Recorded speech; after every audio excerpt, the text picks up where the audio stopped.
نہج البلاغہ میں ایک قول ہے القناعۃ مال لا ينفد، یعنی قناعت وہ دولت ہے جو کبھی ختم نہیں ہوتی۔ یہ ان حکمت بھرے خزانوں میں سے ایک جھلک ہے جس میں آج ہم ذرا گہرائی میں اتریں گے۔ تو آج ہم نہج البلاغہ کے حصہ 9 سے کچھ منتخب مختصر اقوال، قول نمبر 161 سے 180 تک، ان کا ایک تفصیلی جائزہ لے رہے ہیں۔ اور یہ جو تالیف اور تشریح ہے یہ پروفیسر ڈاکٹر احمد علی بروہی صاحب کی تحقیق اور محنت کا نتیجہ ہے۔ ہمارا مقصد آج یہی ہے کہ ان مختصر مگر بہت گہرے اقوال کے معنی سمجھیں، ان کے مختلف پہلوؤں پر غور کریں، سماجی، نفسیاتی، اخلاقی، اور دیکھیں کہ ڈاکٹر بروہی کی وضاحتیں آج ہمارے لیے کیا معنی رکھتی ہیں۔ جی بالکل، اور دیکھیں نا یہ بات کتنی دلچسپ ہے کہ یہ اقوال صدیوں پرانے ہیں مگر آج بھی انسانی فطرت اور معاشرت کے بنیادی اصولوں پر پوری طرح روشنی ڈالتے ہیں۔ تو آج کی گفتگو میں ہم دیکھیں گے قناعت بمقابلہ لالچ، پھر جذبات ہیں جیسے غصہ، بردباری، ان کا کیا اثر ہوتا ہے، زبان کی طاقت اور خطرہ، اور ہاں علم اور جہالت کا فرق۔ یہ سب باتیں آج بھی اتنی ہی اہم ہیں، ہے نا؟ بالکل۔ تو آئیے سب سے پہلے قناعت اور حرص کے اسی تضاد پر بات کرتے ہیں۔ قول 161 ہے الغنا فی القنوع، امیری قناعت میں ہے۔ یہ بظاہر تو بہت سادہ سی بات لگتی ہے، لیکن میرا خیال ہے اس کی گہرائی بہت زیادہ ہے۔ مطلب اصل دولت باہر نہیں، اندر ہے۔ جی ہاں بالکل، اور ڈاکٹر بروہی سے بہت خوبصورتی سے بیان کرتے ہیں کہ قناعت پسند دل سب سے امیر سلطنت ہے۔ یہ صرف پیسے یا مال و اسباب کی بات نہیں ہے، اصل میں یہ ذہنی سکون ہے، اطمینان ہے، ایک طرح کی خود مختاری ہے۔ اور اسی خیال کو اب دیکھیں قول 1778 میں القناعۃ مال لا ينفد، اور پھر 1779 میں القناعۃ راس الغنا، یعنی قناعت نہ ختم ہونے والی دولت بھی ہے اور دولت کا سرچشمہ بھی۔ تو یہ بار بار دہرایا گیا ہے۔ جی، ڈاکٹر بروہی کے تبصرے بھی اسی طرف اشارہ کرتے ہیں، جیسے لالچ خالی کرتا ہے، قناعت بھر دیتی ہے، یا پھر قناعت دانائی کا تاج ہے۔ تو یہ ایک اندرونی کیفیت ہے جو ہمیں باہر کی محتاجی سے آزاد کرتی ہے۔ اور پھر قول 180 تو اسے براہ راست راحت سے جوڑتا ہے، القناعۃ تورث الراحۃ، یعنی قناعت راحت کا باعث بنتی ہے۔ ڈاکٹر بروہی کا تبصرہ اس پر مطمئن روح ہر طوفان میں آرام پاتی ہے۔ واہ، تو یہ ایک پوری تصویر بنتی ہے۔ قناعت صرف دولت نہیں بلکہ سکون اور ذہنی آرام کا ذریعہ بھی ہے۔ بالکل، اب ذرا اس روشن تصویر کا موازنہ کریں قول 162 سے الحرص مفاتیح التعب، لالچ مصیبت کی کنجی ہے۔ یہ قناعت کے بالکل الٹ ہے۔ جہاں قناعت اندرونی سکون دے رہی ہے، وہاں لالچ ایک نہ ختم ہونے والی دوڑ، ایک تھکن کا دروازہ کھول رہی ہے۔ مصیبت کی کنجی۔ جی، ڈاکٹر بروہی کہتے ہیں لالچ محل بناتا ہے مگر روحیں خالی کر دیتا ہے۔ آپ سماجی سطح پر دیکھیں، لالچ استحصال کو جنم دیتا ہے، معاشی سطح پر دیکھیں تو بحران پیدا کرتا ہے۔ تو سوال یہ اٹھتا ہے کہ کیا یہ جو نہ ختم ہونے والی دوڑ ہے لالچ کی، کیا یہ واقعی کسی منزل تک پہنچاتی ہے یا بس تھکاوٹ ہی مقدر بنتی ہے؟ یہ واقعی ایک بنیادی انتخاب لگتا ہے زندگی میں۔ اندرونی پائیدار سکون چاہیے یا پھر بیرونی کبھی نہ ختم ہونے والی بھاگ دوڑ؟ اچھا، تو اسی اندرونی کیفیت کو برقرار رکھنے کے لیے میرا خیال ہے جذبات پر قابو پانا بہت اہم ہے۔ قول 163 کہتا ہے الحلم ستر العیوب، بردباری عیبوں پر پردہ ڈالتی ہے۔ حلم یعنی ٹھہراؤ، برداشت، غصے کو پی جانا، اس میں کتنی طاقت ہے۔ بالکل، اور یہ صرف عیب چھپانے کی بات نہیں ہے، یہ تو تعلقات کو بچانے، معاشرے میں استحکام لانے کا بھی ذریعہ ہے۔ جی، ڈاکٹر بروہی کا تبصرہ ہے نرمی تلوار سے زیادہ مضبوط دھار ہے۔ یہ کمزوری نہیں، یہ اندرونی طاقت کی نشانی ہے۔ صحیح۔ لیکن اس کے برعکس کیا ہے؟ قول 165 دیکھیں الغضب مفتاح کل شر، غصہ ہر برائی کی چابی ہے۔ یہ کتنا خطرناک ہے۔ غصہ عقل کو معطل کر دیتا ہے نا، تعلقات توڑ دیتا ہے اور اکثر ایسے کام کروا دیتا ہے جن پر بعد میں صرف پچھتاوا ہوتا ہے۔ پیغمبر اکرم صلی اللہ علیہ وآلہ وسلم کی نصیحت بھی یہی ہے، غصہ نہ کرو۔ ڈاکٹر بروہی کا تبصرہ تو بہت سخت ہے۔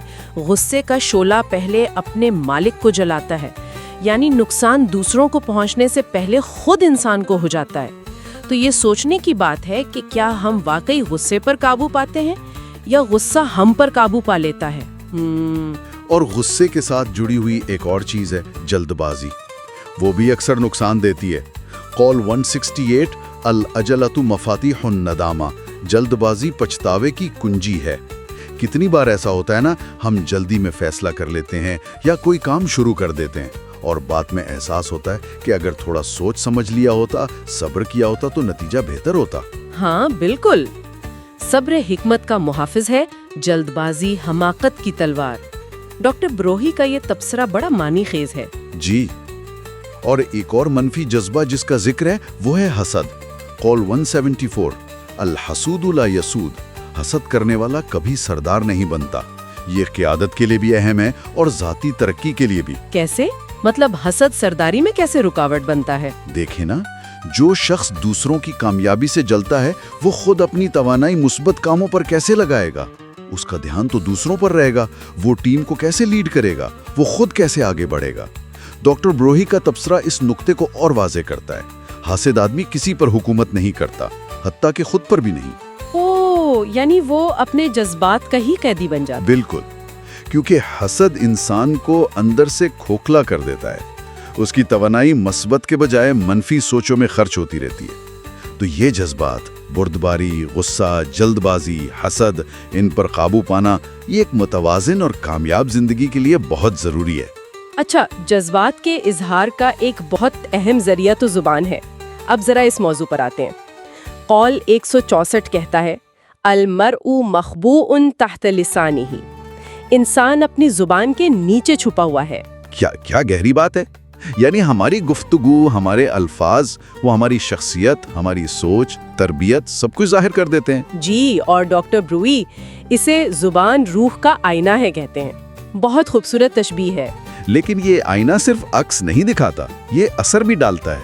زبان کی جو خطرناک طاقت ہے اس کے اندازہ قول 175 سے ہوتا ہے اللسان سبع ان خلی عنہ عقر، زبان ایک درندہ ہے، اگر آزاد چھوڑ دیا جائے تو زخمی کر دیتی ہے۔ ایک درندہ؟ جی، یعنی بے لگام گفتگو، غیبت، بہتان، تانا زنی، یہ سب تلوار کے زخم سے بھی گہرے گھاؤ لگا سکتے ہیں۔ اور آج کل سوشل میڈیا کے زمانے میں تو یہ بات شاید اور بھی زیادہ اہم ہو گئی ہے، نہیں؟ بالکل، ڈاکٹر بروہی کا تبصرہ زبان تلوار سے گہرا زخم لگاتی ہے، واقعی سوچنے پر مجبور کرتا ہے۔ کیا ہم الفاظ استعمال کرتے ہوئے اتنی احتیاط برتتے ہیں جتنی کسی ہتھیار کو استعمال کرتے ہوئے شاید نہیں کرتے؟ اور زبان صرف زخم ہی نہیں لگاتی، وہ ہماری عقل کا پیمانہ بھی ہے۔ قول 176 اللسان مقیاس العقل، زبان عقل کا پیمانہ ہے۔ انسان کی گفتگو سے اس کی سمجھ، اس کی دانش، اس کی سوچ کی گہرائی، ان سب کا اندازہ ہو جاتا ہے۔ ذہن کو اس کی گفتگو سے ماپا جاتا ہے، یہ بھی ڈاکٹر بروہی کا قول ہے۔ جی، لیکن زبان کا ایک تاریک پہلو بھی ہے، جیسا کہ قول 177 میں بیان ہوا اللسان سبب الخطایا، زبان گناہوں کا سبب ہے۔ جھوٹ، غیبت، چغلی، نفرت انگیز باتیں پھیلانا، کتنے ہی گناہ ہیں جو صرف زبان کی وجہ سے ہوتے ہیں۔ ڈاکٹر بروہی کا یہ تبصرہ ہمیں اپنی گفتگو پر بہت گہری نظر رکھنے کی دعوت دیتا ہے۔ تو خلاصہ یہ ہے کہ زبان ایک بہت طاقتور اوزار ہے، یہ بنا بھی سکتی ہے اور بگاڑ بھی سکتی ہے۔ اس کا استعمال ہماری عقل اور ہمارے کردار دونوں کا امتحان ہے۔ زبان کا صحیح استعمال عقل سے جڑا ہے اور عقل جو ہے وہ علم سے روشن ہوتی ہے۔ چلیں اب علم اور جہالت کے موضوع پر بات کرتے ہیں۔ قول 169 ایک بڑا کلاسک موازنہ پیش کرتا ہے العلم خیر من المال، علم مال سے بہتر ہے۔ یہ بات تو ہم اکثر سنتے ہیں، لیکن کیوں؟ کیا وجہ ہے؟ اس کی کئی وجوہات بتائی جاتی ہیں، جیسے علم باقی رہتا ہے، یہ خرچ کرنے سے کم نہیں ہوتا بلکہ بڑھتا ہے۔ علم انسان کی حفاظت کرتا ہے، جبکہ مال تو فانی ہے، خرچ کرنے سے گھٹتا ہے اور الٹا مال کی حفاظت کرنی پڑتی ہے۔ ڈاکٹر بروہی کا تبصرہ اس فرق کو بڑی خوبصورتی سے واضح کرتا ہے۔ سونے کی حفاظت آدمی کرتے ہیں، مگر آدمیوں کی حفاظت علم کرتا ہے۔ واہ، یہ تو بہت بنیادی فرق ہے کہ کون کس کی خدمت کر رہا ہے۔ جی بالکل، اور علم صرف حفاظت نہیں کرتا بلکہ انسان کو بلند بھی کرتا ہے۔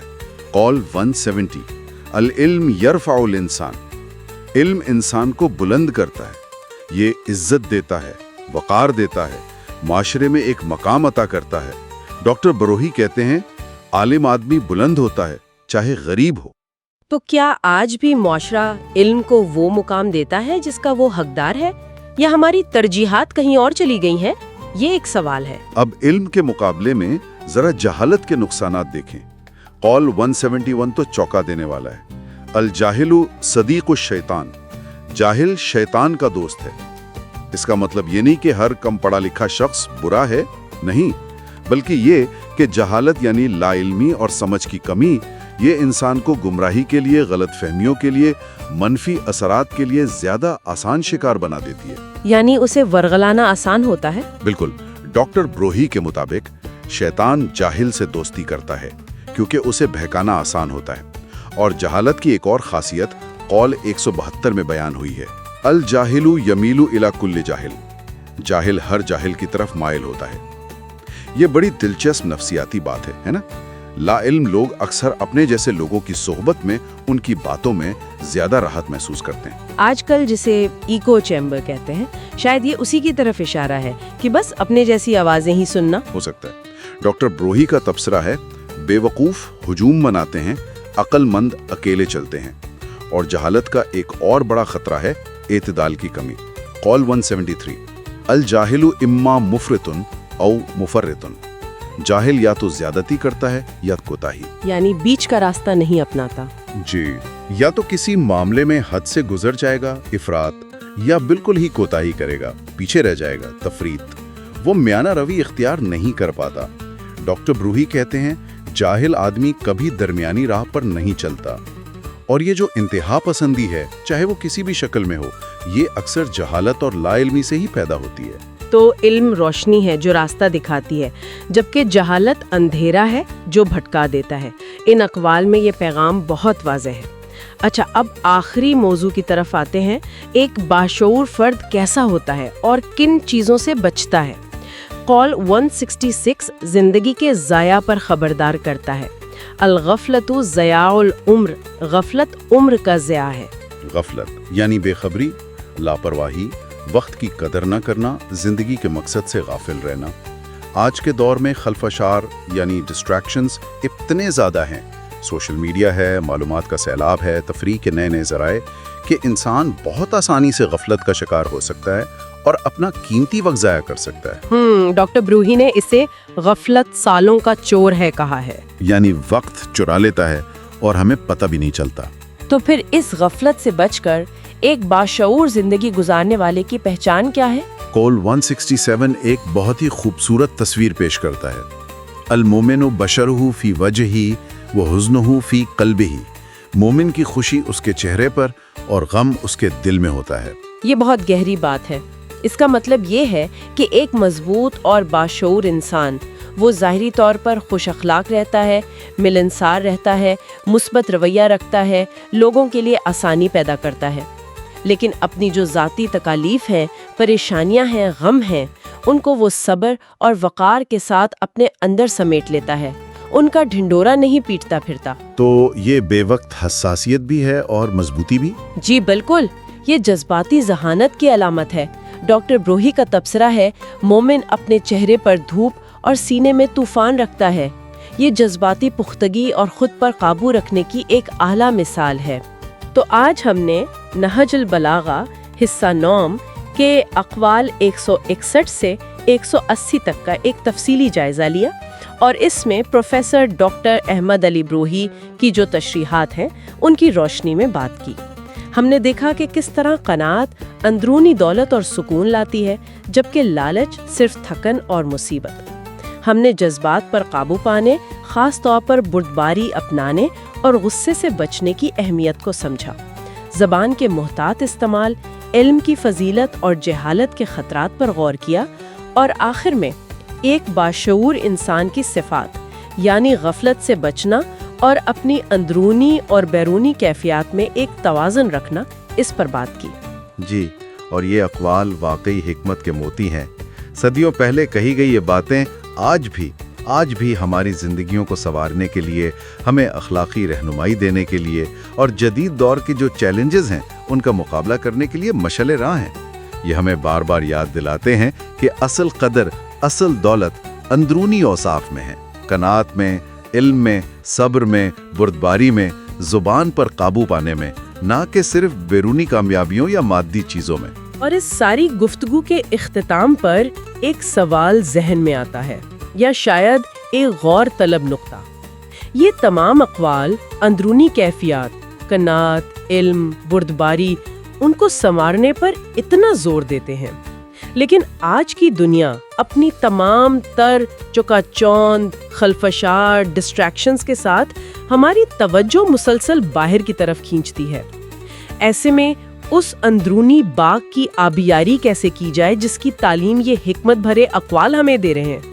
اس بیرونی شور میں اپنی اندرونی آواز کو سننا اور پھر اس پر عمل کرنا، یہ شاید آج کے دور کا سب سے بڑا چیلنج ہے۔